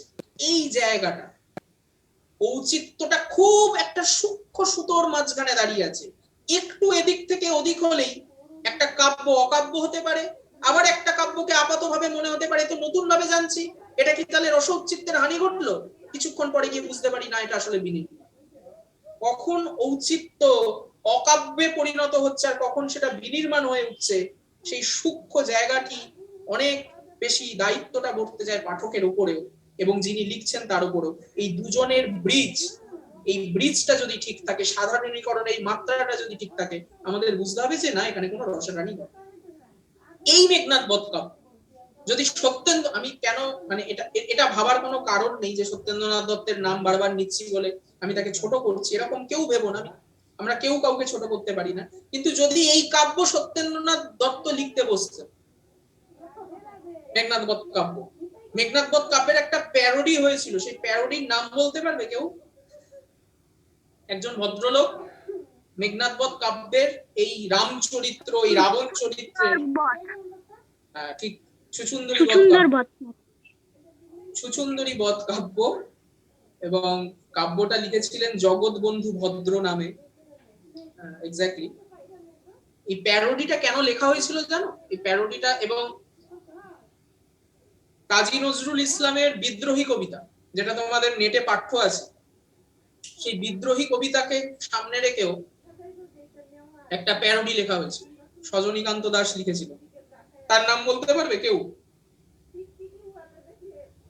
না, সেই প্যারোডিটার নাম হচ্ছে ব্যাং। সজনীকান্ত দাস ব্যাং, ভেরি গুড। সজনীকান্ত দাস ব্যাং নামে এই বিদ্রোহী কবিতাটা একটা প্যারোডি লিখেছিলেন, সেটাই আমি পড়ে যাচ্ছি। মেঘনাদ বধ কাব্যের প্যারোডি কেন লেখা হয়েছিল জানো? তার কারণ হয়েছে, জগৎবন্ধু ভদ্রকে জিজ্ঞেস করা হয়েছিল, দেখো প্যারোডি কিন্তু একটা এখন সাহিত্যিক ফর্ম, প্যারোডি কিন্তু এখন একটা সাহিত্যিক ফর্ম হিসাবে খুব জনপ্রিয় হয়ে উঠেছে। মানে কোনো কিছু প্যারোডি আমরা ইউটিউব খুললে দেখতে পাই। প্যারোডি চিত্রকাব্য নয়, আমি বলছি প্যারোডি ব্যাপারটা কিভাবে দাঁড় করানো হচ্ছে পরবর্তীকালে। কিন্তু মেঘনাদ বধ কাব্যের প্যারোডি জগৎবন্ধু ভদ্র লিখেছিলেন, তাকে যখন প্রশ্ন করা হয়েছিল কেন এরকম বিচ্ছিরি একটা প্যারোডি লিখলেন, তখন তার উত্তর ছিল যে মধুসূদনকে ওই অধিকার কে দিয়েছে যে তিনি এই রসোচ্চিত্তের মতো জায়গায় রামায়ণের মতো কাহিনীকে বিকৃত করবেন। অর্থাৎ যখন মেঘনাদ বধ কাব্য লেখা হয়েছে, মধুসূদন এরকম একটা বৈপ্লবিক কাব্য লিখেছেন, যেটি তার যুগে কেন এখনকার দিনে দাঁড়িয়েও আমরা তার প্রতি পুরোটা সুবিচার করতে পারি না। ওই কতগুলো সিলেবাসে ঢুকিয়ে দিলেই কাব্যের প্রতি সুবিচার করা হয় না, আমরা তার যথাযোগ্য সমালোচনায় এখনো যেতে পারি। আমরা বুঝতে পারি যে প্রথম যখন এই ডিকনস্ট্রাকশনটা, রামায়ণের এহেন ডিকনস্ট্রাকশন, যেখানে রাবণের হাহাকার বড়, যে রামের স্ত্রীকে কিডন্যাপ করছে এক প্রকার বলপূর্বক, তাকে প্রায় এক প্রকার মহানতার জায়গায় বসিয়ে দেওয়া হচ্ছে। এটা রসোচ্চিত্ত নয় তো তাহলে কোনটাকে আমি সিদ্ধ রসের হানি বলবো? কিন্তু ক্রমশ আধুনিক দৃষ্টিভঙ্গিতে আমরা এটা বুঝতে পারলাম যে এই অবজেক্টিভিটি, এটাও আরেকজনের চোখে থাকা দরকার। যে যাকে আমি, যে কাব্যকে আমি সিদ্ধরসের হানি ঘটেছে বলে, ঔচিত্যের অভাব ঘটেছে বলে বুঝতে চাইছি, দেখতে চাইছি, সেটা আদৌ ঔচিত্যের হানি তো? এই চোখটাও কিন্তু থাকা দরকার। ফলত আনন্দবর্ধন যখন এই ব্যাখ্যাগুলো করছেন, ঔচিত্যকে সামনে রেখে রসচিত্তের কথা বলছেন, তখন কিন্তু তিনি এটাও পাশাপাশি উল্লেখ করে দিচ্ছেন যে সিদ্ধরসের হানি কখন ঘটছে, এই জায়গাটাকে বুঝতে গেলে একজন কবি এবং পাঠক দুজনকেই সমান সচেতন থাকতে হয়। এমনটা ভাবার কোনো কারণ নেই যে একটা নতুন কোনো মৌলিক, যেটি এতদিন ধরে চলে এসেছিল, সেই কাহিনীটাকে বদলে নিয়ে একজন কবি কবিতা লিখলেন, সেটাই রসচিত্ত হয়ে গেল, এটা ভাবার কারণ নেই। ঔচিত্য মানে নিয়মের ব্যতিক্রম করা যাবে না এমনটা নয়, আনন্দবর্ধন বলছে। আনন্দবর্ধন ফিল করতে পেরেছে। হ্যাঁ, কেউ কথা বলছো? একটু মিউট করে দাও এখন, কারণ মাইক্রোফোনটি একটু অন আছে, একটু মিউট করে দাও। আনন্দবর্ধন পাশাপাশি এই জায়গাটা কিন্তু ফিল করছেন, এবং ফিল করছেন বলেই তিনি বারবার এটা বলছেন যে এইটা বলা আমার উদ্দেশ্য নয়। আনন্দবর্ধন বলছেন ঔচিত্য মানে নিয়মের পালন। নিয়মের পালন কোন নিয়ম? যে নিয়মের জন্য একটা কবিতা হচ্ছে না, তাকে পালন। কিন্তু একজন কবি যদি প্রচলিত কাহিনীকে বদলে নিয়ে একটা নতুন কাব্য লেখেন, সেখানেই সিদ্ধরসের হানি ঘটবে, এটা বলা আমার উদ্দেশ্য, এইটা আমি বলতে চাইছি। ফলত এই এরপর আরেকটি উদাহরণের জায়গায় যাবেন আনন্দবর্ধন। তিনি বলবেন কিছু কিছু ক্ষেত্রে আমরা দেখতে পাই দেবতাদের সম্ভোগ চিত্র লেখক তার কাব্যে ফুটিয়ে তুলছে। কোন কোন কাব্যে আমরা দেখতে পাই দেবতাদের সম্ভোগ চিত্র। এখন প্রশ্ন হচ্ছে, এটা কোন কোন পাঠকের কাছে অস্বস্তির হতে পারে যে দেবতাদেরকে আমরা পুজো করি, সেই দেবতাদের সম্ভোগ চিত্র আমি পড়ছি কোন কবির কাব্য, এটা আমাদের কাছে খানিকটা অসুবিধার হতে পারে, আমাদের কাছে খানিকটা প্রবলেমেটিক জায়গায় যেতে পারে। তাহলে কি এখানে রসচিত্ত হচ্ছে না? আনন্দবর্ধন বলছে না। কিন্তু এক্ষেত্রে একজন কবি আচ্ছা, কারোর মাইক্রোফোন এখনো মিউট আছে, আমি একটু অনুরোধ করবো একটু মিউট করে দিতে, আওয়াজ আসছে মাঝে মাঝে।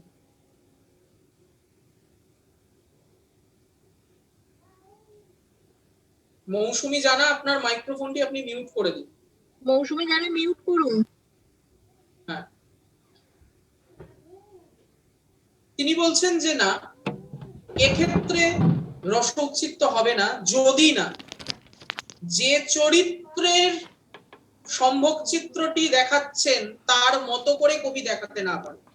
তিনি আর খুব মজার কথা বলছেন, যেখান থেকে বৃত্ত উচ্চিত্তের প্রসঙ্গটি উত্থাপিত হবে, যে ধরা যাক একজন কবি দেবতাদের মধ্যেই বা কোনো ব্যক্তিদের মধ্যে সম্ভোগ চিত্রকে ফোটানোর জন্য একদিকে নাগরিক ব্যক্তি, অন্যদিকে গ্রাম্য ব্যক্তির আচরণকে ফুটিয়ে তুলছে। অর্থাৎ গ্রাম্য ব্যক্তির শৃঙ্গার চিত্র আর নাগরিক ব্যক্তির শৃঙ্গার চিত্র ফুটিয়ে তুলছেন তিনি তার কাব্যে, সঙ্গে দেবতাদেরও আছে। সেই সম্ভোগ চিত্র ফোটানোর সময় তিনি যদি প্রত্যেকের ক্ষেত্রে, অর্থাৎ দেবতার ক্ষেত্রে, গ্রাম্য ব্যক্তির ক্ষেত্রে, নাগরিক ব্যক্তির ক্ষেত্রে, এই তিনজনের ক্ষেত্রে একই রূপ বর্ণনা প্রয়োগ করেন, তাহলেই যে দোষ ঘটবে সেইটা হলো বৃত্ত উচ্চিত্তের হানি। তার মানে যে যেরকম অ্যাক্টিভিটি করে, যে চরিত্র যার সঙ্গে তার সামাজিক অবস্থাটা যায়, তাকে মাথায় রেখেও একজন কবিকে বিষয় অনুসারে ব্যবহার যোগ্যতাকে সংযোজনা করতে হয়। যদি তিনি সেটা না করতে পারেন, তাহলে সেখানে যে হানিটা হয়, যে উচিতের হানিটা হয়, তাকে আমরা এই বৃত্ত উচিতের মধ্যে ধরতে পারি। তার মানে এই কবিকে শুধুমাত্র বিষয় সম্পর্কে সচেতন থাকতে হচ্ছে, সিদ্ধ রস সম্পর্কে সচেতন থাকতে হচ্ছে, কিংবা রসৌচিত্তের সম্পর্কে সচেতন থাকতে হচ্ছে, এইটা আনন্দবর্ধন মনে করছেন না। চরিত্রদের ক্ষেত্রেও যে চরিত্রকে তিনি আঁকছেন, যে চরিত্রকে তিনি তুলে ধরতে চাইছেন, এই কার্যকারণ সম্পর্ক এক্স্যাক্টলি তাকেও কিন্তু মাথায় রাখতে হবে। খুব ভালো কথা বলেছেন সঞ্জীব বাবু, কার্যকারণ সম্পর্ক, এই জায়গাটাতেই আমি যেতে চাইছিলাম। একদিকে বিষয় নির্বাচনের ক্ষেত্রে সিদ্ধরসের হানি না হওয়াকে তিনি ঔচিত্যের মধ্যে ধরছেন,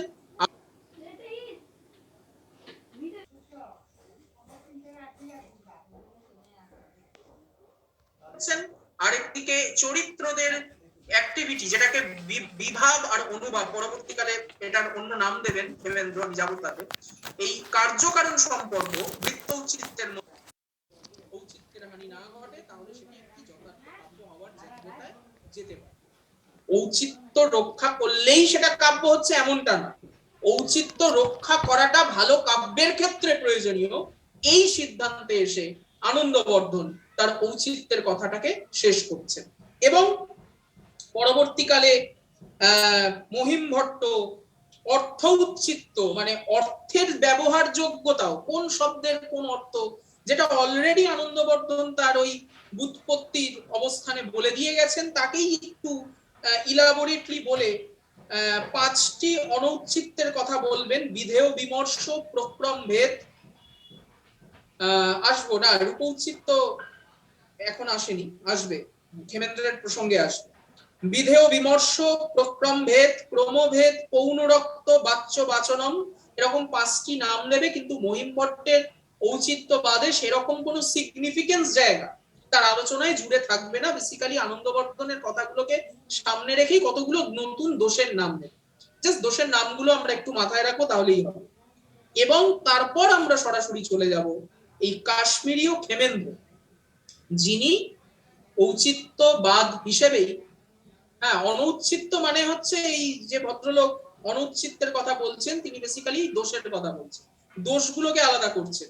বিধেয় বিমর্ষ, প্রক্রমভেদ, পৌনরক্ত, বাচ্য বাচরণ, মানে এগুলোর মধ্য দিয়ে যদি কবি বারবার পুনরুক্তি করেন, একই কথাকে বারবার বলে বোঝাতে চান, একই ঘটনাকে বারবার দেখান, এইগুলোকে দোষ হিসেবে দেখে অনৌচিত্য বলছে। ঔচিত্যের বিপরীতই অনৌচিত্য, ফলত নতুন কথা কিছু না। কাশ্মীরীয় তাত্ত্বিক ক্ষেমেন্দ্র তিনি এই দুটো দিক নিয়েই আলোচনা করবেন, সবিস্তারে আলোচনা করবেন, এবং তার মতবাদটি সর্বশেষভাবে জনপ্রিয়তা লাভ করবে আমরা দেখতে পাবো। তিনি তার এই গ্রন্থে তিনি ঔচিত্যকে যে জায়গায় নিয়ে যাবেন সেটা হলো কাব্যের প্রাণ। এতদিন পর্যন্ত আমরা কাব্যের আত্মা, এই আত্মা শব্দটির ওপর গুরুত্ব দিয়েছি। তিনি আর আত্মা শব্দটির প্রয়োগ করবেন না, তিনি বেসিক্যালি কাব্যের প্রাণ করে দেবেন ঔচিত্যকে। তার মানে ব্যাপারটা অনেকটা তাই, যেটি আনন্দবর্ধন বলতে চেয়েছেন যে একটা ভালো কাব্যের ক্ষেত্রে ঔচিত্য বোধ না থাকলে নয়, তেমনি ভাবে কাশ্মীরি এই তাত্ত্বিক ক্ষেমেন্দ্র একে আরেকটু সিগনিফিকেন্টলি বাড়িয়ে দিয়ে বলবেন যে এটা থাকতেই হবে, না থাকলে নয়, না এটা থাকতেই হবে। একে প্রাণের সাথে তুলনা করবেন, আত্মার থেকেও একটু ওপরের দিকে রাখবেন। এবং অলংকার গুণা গুণা সদা ঔচিত্যং রসসিদ্ধস্য স্থিরং কাব্যস্য জীবিতং, এই কথাটা, এই শ্লোকটা বলার মধ্য দিয়ে ক্ষেমেন্দ্র তাকে এই ঔচিত্যকে গুণ এবং অলংকার থেকে পৃথক করেন। এই ঔচিত্যের সাথে গুণ এবং অলংকার তার কোনো সম্পর্ক, শব্দের গুণ, অলংকার প্রয়োগ, এগুলোর সাথে ঔচিত্যের যে সরাসরি কোনো সম্পর্ক নেই, এইটাকে তিনি অত্যন্ত জোর গলায় বলবেন। কেন নেই, কেন সম্পর্ক নেই? ঔচিত্যের এই সংজ্ঞা দিতে গিয়ে তিনি এই জায়গাটিও ব্যাখ্যা করছেন।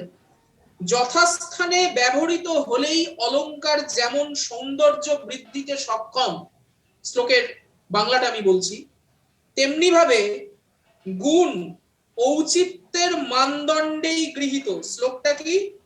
অলংকৃতি রুচিত স্থান বিনাশ অলংকর্তুম ক্ষমা ভবতি, অন্যথা অলংকৃতি ব্যাপদেশমেব ন লভতে।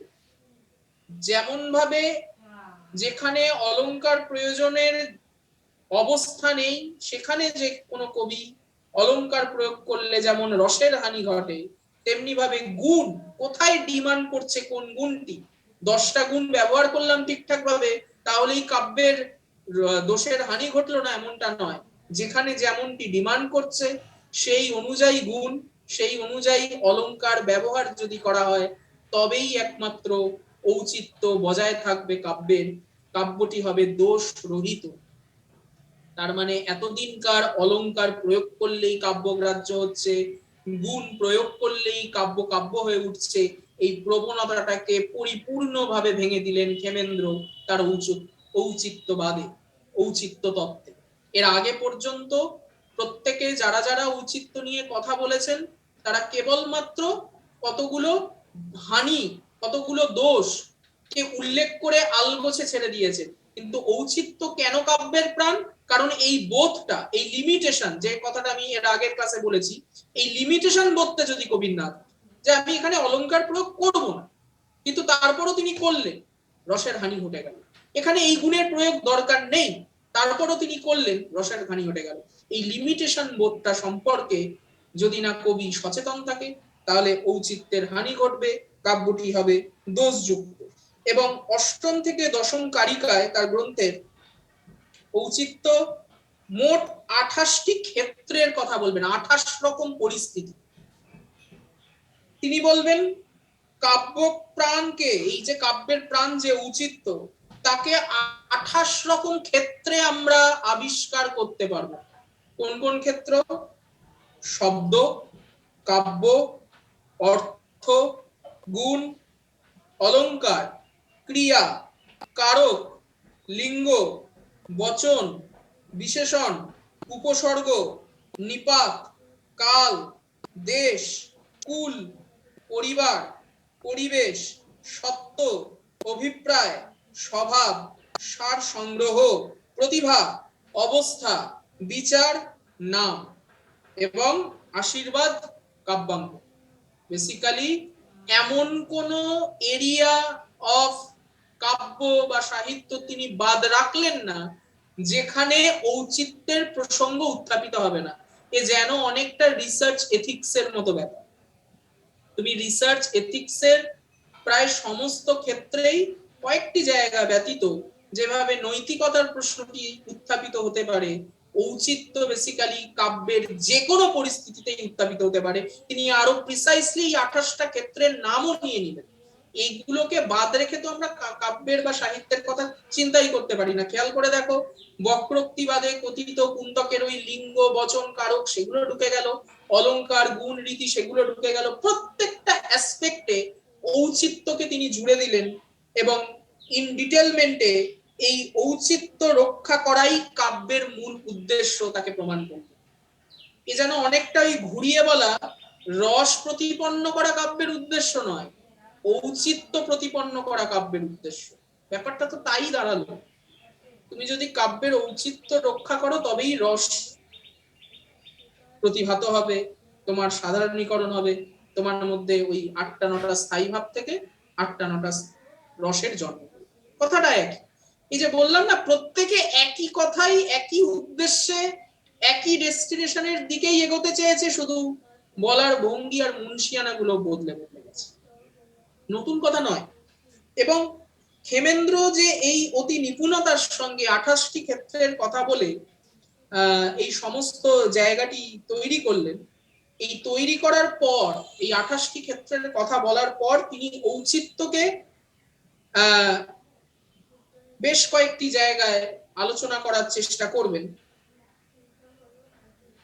এই ক্ষেমেন্দ্রের ঔচিত্য তত্ত্বকে সামনে রেখেই পরবর্তীকালে মুখ্যত ভোজদেব 6টি ঔচিত্যে তাকে ভেঙে দেবেন।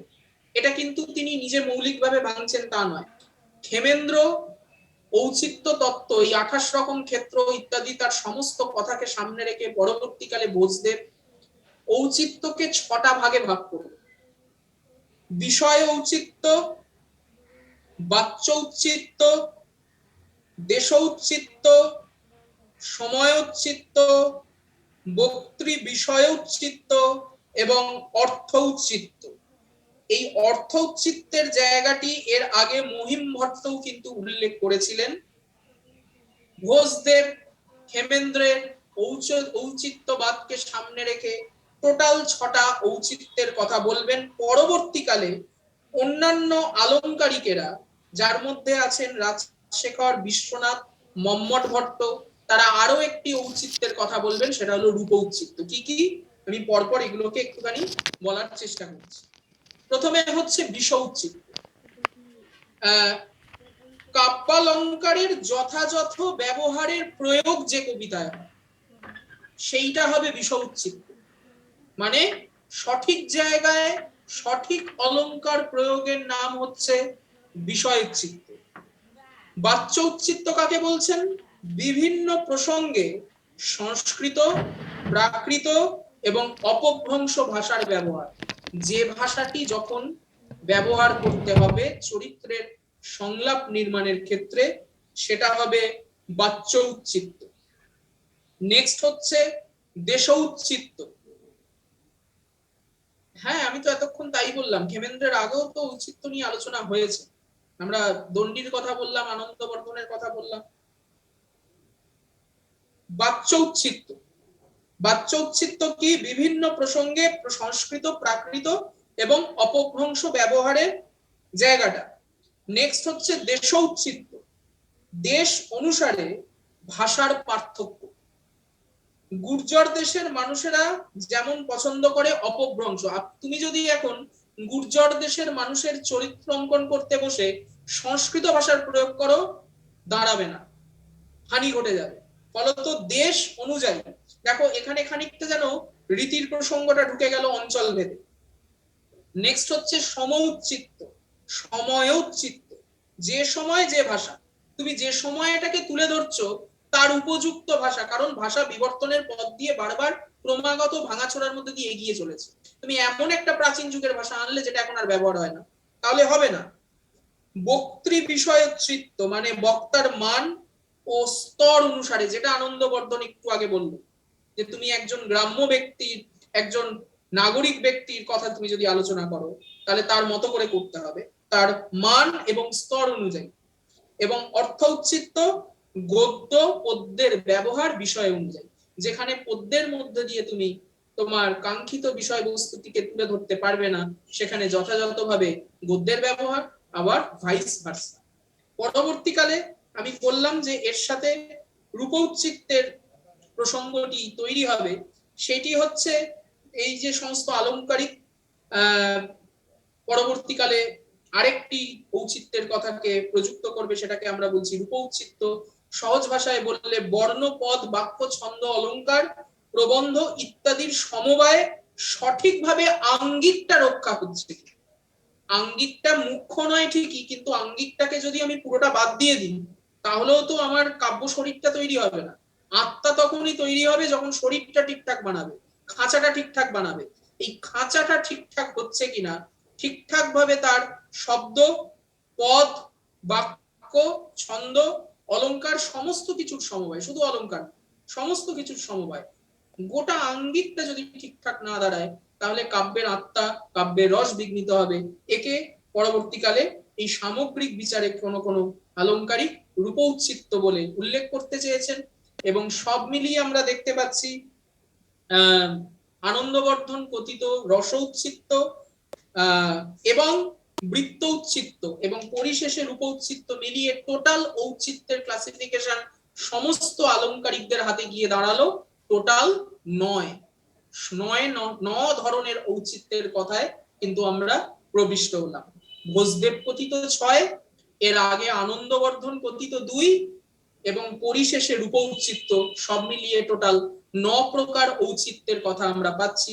আর ক্ষেমেন্দ্র মাঝখানে এই ঔচিত্যের 28 রকম ক্ষেত্রকে ইলাবোরেটলি আলোচনা করে প্রথম সচেতন ভাবে তার সংজ্ঞাটি নির্মাণ চেষ্টা করে কাব্যের প্রাণ হিসেবে তাকে তুলে ধরার চেষ্টা করছে।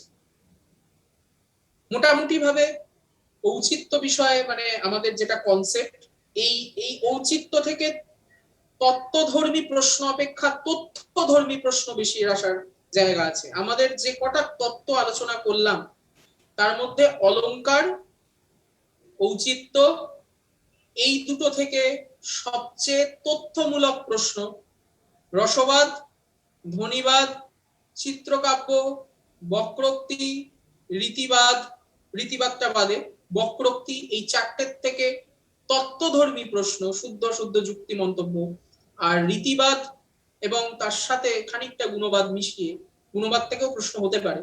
এখান থেকে তত্ত্ব এবং তথ্য দু রকমের প্রশ্নের জন্যই কিন্তু আমরা প্রস্তুত হব। অর্থাৎ এই পার্টটা থেকে আমাদের মানে যে অংশটা থেকে যেরকম প্রশ্ন পড়তে হবে সেই অনুযায়ী তোমাদের মেটেরিয়ালটি দেওয়া হয়েছে, পড়লেই তোমরা বুঝতে পারবে। আরেকবার বলে দিচ্ছি, আমাদের এই কটা মতবাদের মধ্যে ঔচিত্য অলংকার থেকে তথ্যমূলক প্রশ্ন, ইনফরমেটিভ, কে কোন কোন ধরনের ক্লাসিফিকেশন করেছেন, কি নাম দিয়েছেন, কারা দিয়েছেন, এই ধরনের প্রশ্ন। ধ্বনিবাদ, রসবাদ, বক্রোক্তিবাদ এবং চিত্রকাব্য থেকে তত্ত্বধর্মী প্রশ্ন, কনসেপচুয়াল। আর রীতিবাদ এবং গুণবাদ এই দুটোকে মিশিয়ে তত্ত্ব এবং তথ্য দু রকমের প্রশ্নই কিন্তু হতে পারে। বিগত বছরগুলিতে এই প্যাটার্নটাই কিন্তু আমরা লক্ষ্য করতে করতে গেছি। তোমাদের মেটেরিয়ালটা সেই অনুযায়ী দেওয়া হয়েছে এবং একটি চার্টও তোমাদের সম্ভবত দেওয়া হয়েছে বা দিয়ে দেওয়া হবে, যে আলংকারিকেরা কোন আলংকারিক কোন সময় আবির্ভাব হচ্ছেন এবং তাদের মেন বইয়ের নাম কি, এবং যদি সিগনিফিকেন্ট কিছু তারা বলে থাকেন, যেমন কাব্যং রাজ্যম অলঙ্কারা, শব্দার্থ সহিতং কাব্য, যারা যারা এই ধরনের সূত্র প্রণেতা বা এই কথাগুলো বলেছেন তাদের সম্পর্কে আলোচনা। কেমন? এবার আমি একটু তোমাদের প্রশ্নের দিকে যাব। আমি হোস্টকে অনুরোধ করব যে কারোর যদি প্রশ্ন থাকে হ্যান্ড রেজ একটু করে নাও তোমরা, সেই অনুযায়ী একটু ডেকে নাও। অনন্য দত্ত বলুন।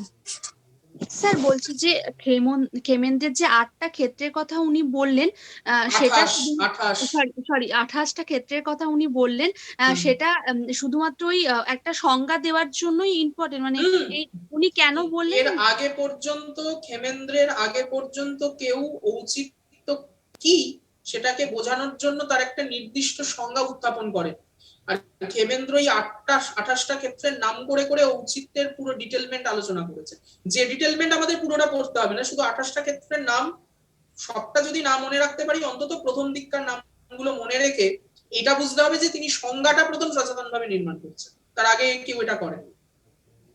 আর স্যার বলছি আনন্দবর্ধন যে প্রথমে ওই হুম অবুৎপত্তিকৃত আর হুম হুম অনসক্তিকৃত যেটা বললেন ওটা উনি দোষ হিসাবেই বললেন, মানে দোষ ওটা হিসাবে মানে তারপরে ঔচিত্যকে রসচিত্ত আর বৃত্তচিত্ত হিসেবে ভাগ বৃত্তচিত্ত করছেন। দুটো ভাগে ভাগ করেছে।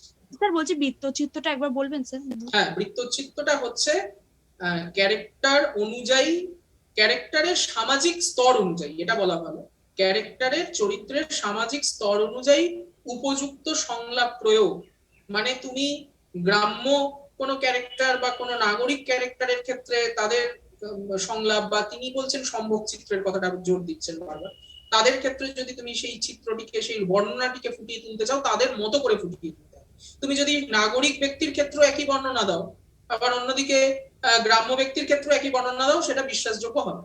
এটা বলছেন, মানে এটাকে কোনো গ্রামের ব্যক্তি, মানে ধরুন কোনো বরেন্দ্র উপভাষায় কথা বলা কোনো ব্যক্তি, তাকে যদি আমি রাঢ়ী উপভাষায় কথা বলি সেটা চলবে না, সেটা মানে হবে না, সেটা মানে তখন ঔচিত্য হয়ে যাবে সেটাকে তখন। বৃত্তচিত্ত তো বলছেন। হ্যাঁ, পরবর্তীকালে দোষের মধ্যে পড়ে যাবে, তাই তো? পরবর্তীকালে বাচ্যচিত্ত এবং খানিকটা এই বক্তৃ বিষয় চিত্তের মধ্যে এই বৃত্তচিত্তের প্রসঙ্গটি ঢুকে যাচ্ছে বোসদেব কথিত, কিন্তু এটাকে আমরা আলাদা করেই একটা ঔচিত্রের শ্রেণী হিসাবেই ডিনোট করবো। আর স্যার প্যারোডিটা কি একবার বলে দেবেন স্যার? ও প্যারোডি হচ্ছে কোনো মূল কাব্যকে সামনে রেখে তাকে ব্যঙ্গ করা, যেটার একটা আধুনিক রূপ হচ্ছে এখনকার দিনে স্ট্যান্ড আপ কমেডির রোস্ট করা। রোস্ট শব্দটা শুনেছো তো, কেউ কাউকে রোস্ট হ্যাঁ করছে, এটা হচ্ছে বর্তমান প্যারোডির একটা বিবর্তিত রূপ। আর প্যারোডিটা লেখা হতো যে কোনো কারণে, যিনি লিখছেন প্যারোডি তার মনে হয়েছে যে এই এই রচনাটি লেখাটা উচিত হয়নি, তার রাগ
ব্যঙ্গ হিসাবে।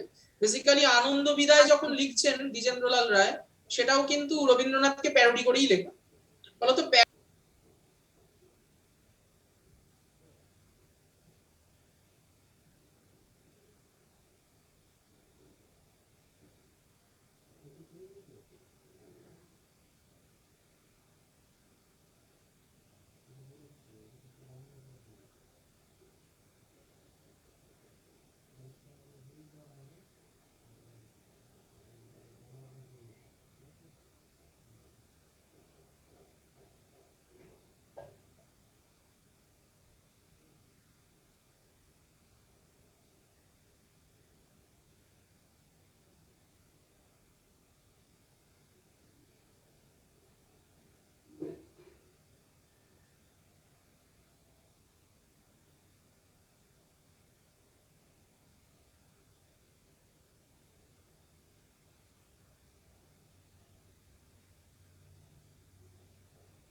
প্যারোডির মাত্রাটি এখন বদলে গেছে। এখন যে কোনো মানে রাগ হচ্ছে বা আমি মানে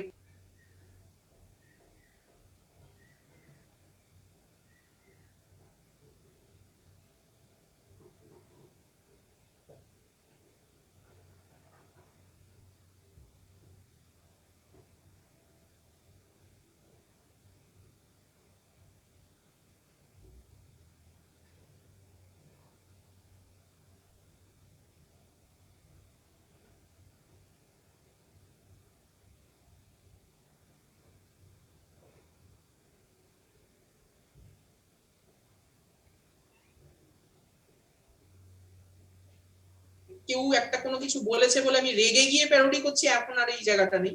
রোস্ট একটা ফর্ম হয়ে গেছে স্ট্যান্ড আপ কমেডি। তুমি চাইলে যার থেকে মানে তুমি কিছু আঘাত পাওনি বা তোমার মনে হয়নি যে সে ভুল কিছু করেছে, তাকে নিয়েও তুমি কিন্তু প্যারোডি করতে পারো, রোস্ট করতে পারো। এটা বদলে গেছে, এই ফর্মটা বদলে গেছে। আচ্ছা, thank you sir. Hello sir, শুনতে পাচ্ছেন? হ্যাঁ পাচ্ছি। হ্যাঁ, বলছি স্যার ওই ভট্টনায়ক যে অভিধা ভাবনার ভোগীকৃতির কথা বলেছেন, ভোগীকৃতিটা স্যার বুঝতে পারিনি।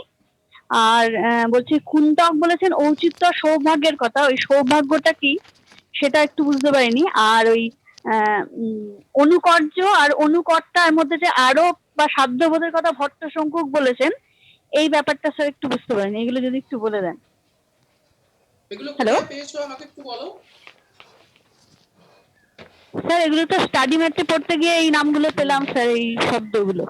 হ্যাঁ তুমি প্রথমটা বলো, তোমার ভাষাগুলো একটু কেটে কেটে গেছে, আরেকবার একটু প্রথম থেকে প্রথমটা বলো, একটা হ্যাঁ, করে বলছি। আচ্ছা আচ্ছা, আমি বলছি স্যার, বললাম যে হ্যাঁ, বলছি যে ভট্টনায়ক অভিধা আর ভাবনার কথা বলেছেন, এই দুটো বুঝেছি স্যার, মানে অভিধাটা তো বুঝেছি, আর ভাবনাটা হচ্ছে যে সাধারণীকরণের ক্ষমতাটা, এটাকেই তিনি ভাবনা বলতে চেয়েছেন। স্যার ভোগীকৃতিটা কি সেটা বুঝতে পারি। আচ্ছা, ভোগীকৃতিটা ভট্টনায়ক যে ভোগীকৃতির কথা বলেছেন, ভোগীকৃতি মানে হচ্ছে তোমার এই মনের যে স্তর যেখানে তোমার রসের প্রতিটিটা ঘটবে, তাকে তিনি তিনটে ভাগে ভাগ করছেন, সত্য, রজতম। এই সত্য হচ্ছে আমাদের মনের নির্মল আকাশ, যেখানে কোনো অবিদ্যা নেই। এই এই নির্মল মনের আকাশে যদি কোনো অবিদ্যা রূপ কালো মেঘ এসে জমা হয়, তাকে তিনি নাম দিচ্ছেন তম। আর রজকে কল্পনা করছেন বাতাসের সাথে, যে বাতাস এই কালো মেঘকে সরিয়ে পুনরায় মনের স্ট্যাটাস কিউ বা পূর্বাবস্থা, ওই নির্মল রূপকে ফিরিয়ে আনতে পারে। এখন প্রশ্ন হচ্ছে এই রজ বাতাসটাকে অ্যাক্টিভেট করবে কে? ওই ভাবনা সাধারণীকৃতি। ওই ভাবনা বা সাধারণীকৃতি হওয়ার পর আমাদের ভেতরে মনের থাকা এই রজ বাতাস মনের অবিদ্যাকে দূর করে দেয়, নির্মল আকাশটা প্রতিভাত হয়, এবং ওই আটটা রসের মধ্যে কোনো একটি রস, কোনো দুটি রস বা তিনটি রস, যেটা যখন আমরা যেভাবে পড়ছি সেটি প্রতিভাত হয়, আমরা তাকে ভোগ করি। রসটাকে বেসিক্যালি আমি ভোগ করছি, এই অর্থে তিনি এই ভোগীকৃতি টার্মটাকে নিয়ে আসছেন। বোঝাতে পারলাম? হ্যাঁ স্যার, হ্যাঁ। আর একটা স্যার বলছি যে কুন্তক ঔচিত্য এবং সৌভাগ্যের কথা বলেছে। সৌভাগ্য এটা আমি বুঝতে পারছি না, আমাকে একটুখানি, আমি হোস্টকে বলবো উনি যেটা জায়গাটা বলছেন আমাকে একটু ছবি তুলে পাঠাতে, এটা আমার কাছে পরিষ্কার হচ্ছে না।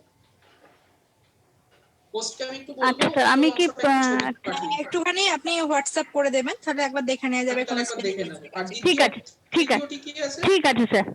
আর একটা স্যার বললাম যে ওই ভট্ট শঙ্কুক যে বলেছেন না, যে অনুকার্য আর অনুকর্তা এদের মধ্যে যে অভিন্নবোধ বা আরোপ, হ্যাঁ এরকম একটা লাইনটা আমি বলছি স্যার। তুলে পাঠাবেন, এই অভিন্নবোধের জায়গাটা আমার কাছে পরিষ্কার হচ্ছে। ঠিক আছে স্যার, আমি তাহলে এই জায়গাগুলো একটু ছবিগুলো পাঠিয়ে দেবো ম্যামকে। ঠিক আছে স্যার। আর একটা জিনিস স্যার বলছি যে ওই মিস্টেকও হতে পারে, সেটা আমি দেখে নেব। আচ্ছা, আর একটা স্যার বলছি যে আপনি তো 3টে বইয়ের কথা বলেছিলেন, তো 3টে বইয়ের মধ্যে যদি কোনো একটা বই বর্তমানে কিনতে চাই তাহলে কোনটা কিনবো, মানে কোনটার মধ্যে এইগুলো একটু ডিটেলসে পাওয়া যাবে সেটা বলছি। একটা, যে কোনো একটা যদি কেনো তাহলে আমি বলবো সাহিত্য বিবেক বইটা কেনো,